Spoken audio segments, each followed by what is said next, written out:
Okay, let's unpack this. Have you ever wondered what people, what they truly experience in their final moments? Today, we're taking a deep dive into a really extraordinary collection of sources. It's all centered on one man's journey. He went from being this staunch atheist to having, well, a profound belief in something more. And this all happened through his challenging work as a hospice social worker. Yeah, and what's really fascinating, I think, is how this one individual, Scott Jansen, his entire worldview just got systematically challenged, and ultimately transformed by what he saw firsthand. Our mission today really is to explore those specific encounters, the insights that led to his remarkable shift, and try to connect these, while seemingly inexplicable things, with maybe a deeper understanding of human experience at the end of life. We'll be drawing right from his decades of experience and the detailed accounts of his patients. Right. So let's set the scene a bit. We're talking 33 years ago. Scott Jansen starts in hospice care, and he's a self-proclaimed atheist, an existentialist. So for him, that meant basically no inherent meaning to life, beyond what we make. No soul, definitely no afterlife, no cosmic reward for living a good life. Right. He was deeply skeptical, even cynical, maybe. Yeah, cynical about anything spiritual or supernatural in hospice work.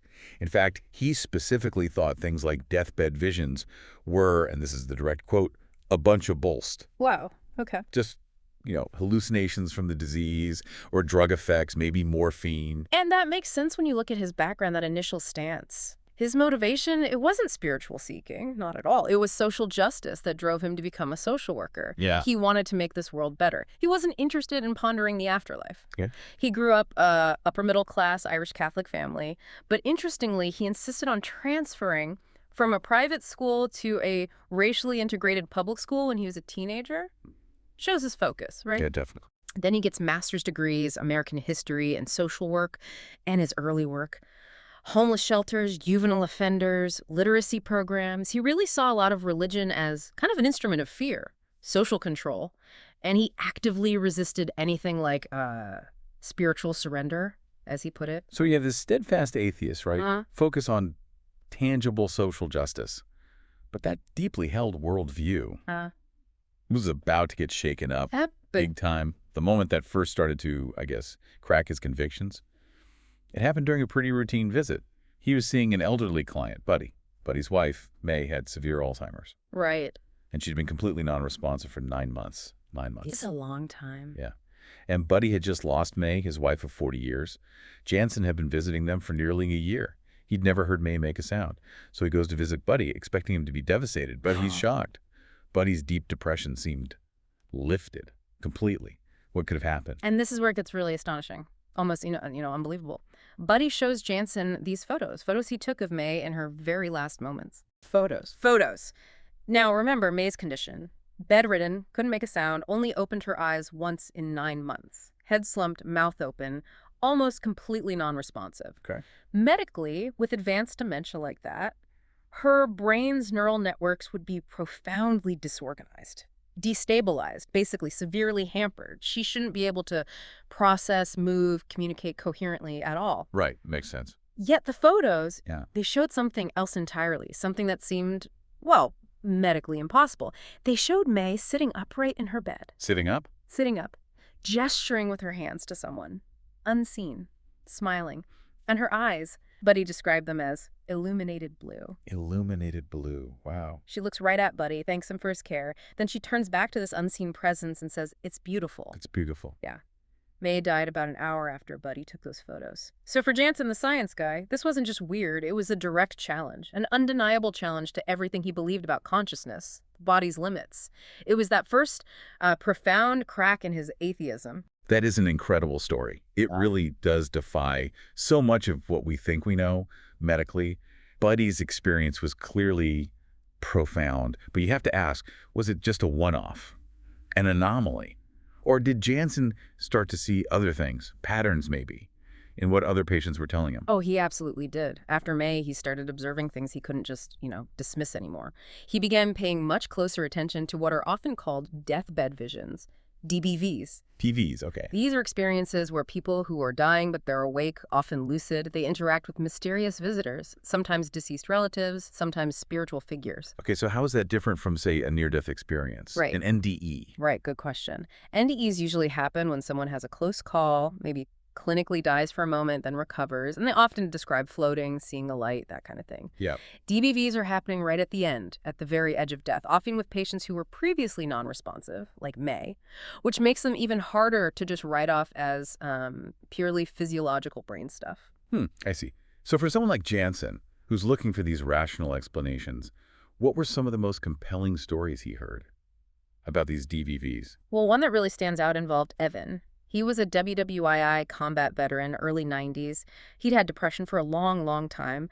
But Jansen noticed, like with Buddy, his gloom had just lifted remarkably. Okay. So Jansen asks him about it, and Evan tells him about this traumatic war experience. A soldier died right in front of him. Later, Evan's on his cot crying, and he sees a soldier.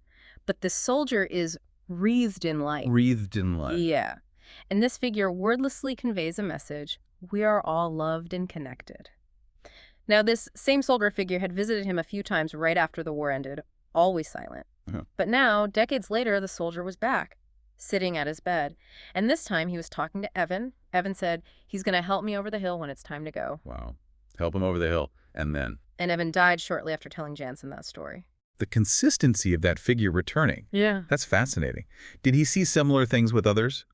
What about that case you mentioned, the young father with brain cancer? What was compelling there? Yes, that one too. This young man was understandably deeply depressed. He wasn't going to see his kids grow up. But then, during one visit, Jansen notices his mood is way better, significantly improved. And why was that? The man told him he'd had a visit from a little boy about his own kid's age. This boy seemed happy, and he told the father, everything is going to be okay, and I'm here to help you. Okay, a comforting message again. Right. But then the father, still grappling with it all, told the boy he wasn't ready yet because one of his kids had a birthday coming up soon. And the boy seemed to understand. He apparently agreed to come back the following Tuesday. The following Tuesday. That's specific. That's specific. And Jansen was just astonished the man died that Tuesday. Whoa. Okay, the detail there. The boy agreeing to come back on a specific day and the man dying that day. For an analytical mind like Jansen's, was it just this thematic consistency that started to sway him? Or was it more the fact that patients were having these coherent narrative experiences when their brains were supposed to be so compromised? It was precisely that. The coherence, it really challenged him. Jansen knew the scientific explanations, of course.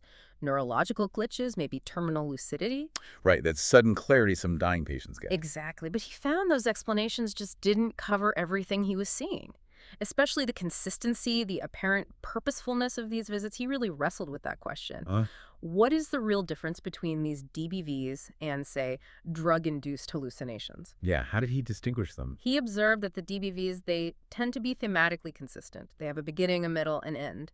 Unlike hallucinations, which are usually more fragmented, illogical, often kind of scary. With the DBVs, it was like someone arrives, they share a comforting message. Sometimes they even agree on a departure time.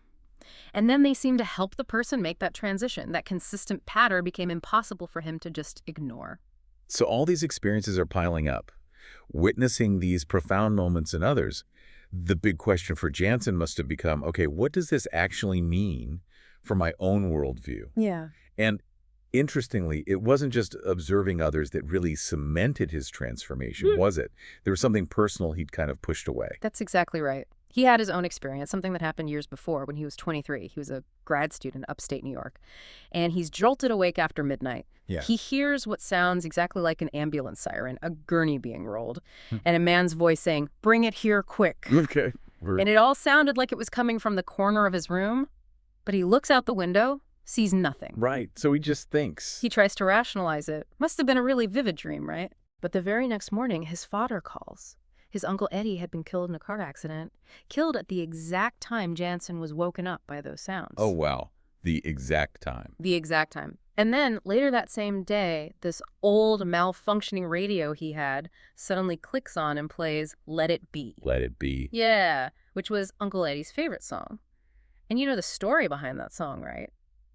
Paul McCartney wrote it after a dream about his own late mother, Mary. Right, yeah. And hearing that song, Jansen said he was filled with this incredible, almost otherworldly sense of peace.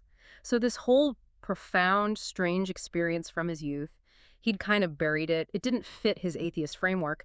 But years later, working in hospice, a patient just casually asks him, "You ever have something strange happen?" And that triggered it. That triggered it. It forced Jansen to pull out that memory, re-examine it, and confront the possibility that maybe there was something more going on. Okay, so after 33 years in hospice, seeing all these things, connecting them maybe with his own strange experience, how did Scott Jansen's beliefs actually change? What does he believe now? What does God mean to him? He describes it as a complete paradigm shift, a total change. He says he believes in God now, yes, but not in a traditional religious way. He defines it more as a unifying conscious energy or force that connects us all. Okay. And he believes that when we die, we go back to our source, whatever that source is. So he went from seeing death as this, invasive predator that just ends everything to believing that human consciousness actually survives bodily death. Yeah. That's a fundamental shift. Huge. Huge. He also talks about trusting the inherent goodness in people now, their resilience after seeing them face the unimaginable for so long. And it wasn't just an intellectual shift, right? It sounds like it really changed him as a person, how he lived his life. Absolutely. You hear it from the people closest to him. His sister, Patricia Hoffman, and his wife, Sarah. His sister says he's much less judgmental now. He sees the good in everyone. And apparently he values life so much he'll carefully remove bugs or snakes from his path instead of hurting them. And his wife, Sarah, she notes his work just forced him to open up in some way to a more unseen realm. So it wasn't just changing his mind, it changed how he is in the world. Much more compassionate, much more open. And there's that one final story that really shows this change in action, right? Jansen actually leading a prayer for a grieving widower, Cliff, after his wife Reba died. The younger, atheist Jansen.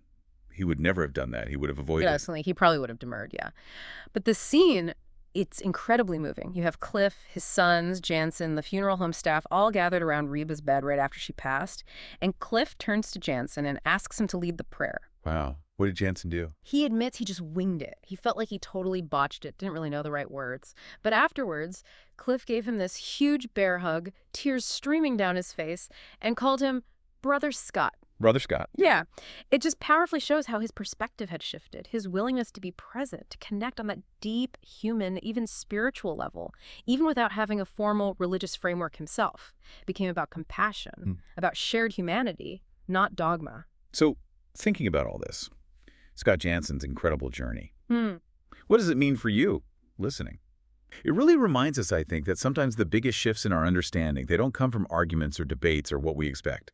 They come from these deeply personal encounters or just from witnessing the experiences of others, especially at life's most vulnerable, most mysterious moments. And it leads to a bigger question for all of us, doesn't it? In a world just flooded with information, so many different viewpoints, how open are we, really? How open are we to experiences, to information that challenges our own cherished beliefs, our preconceived notions, especially when it comes to life's biggest mysteries and, well, what might lie beyond?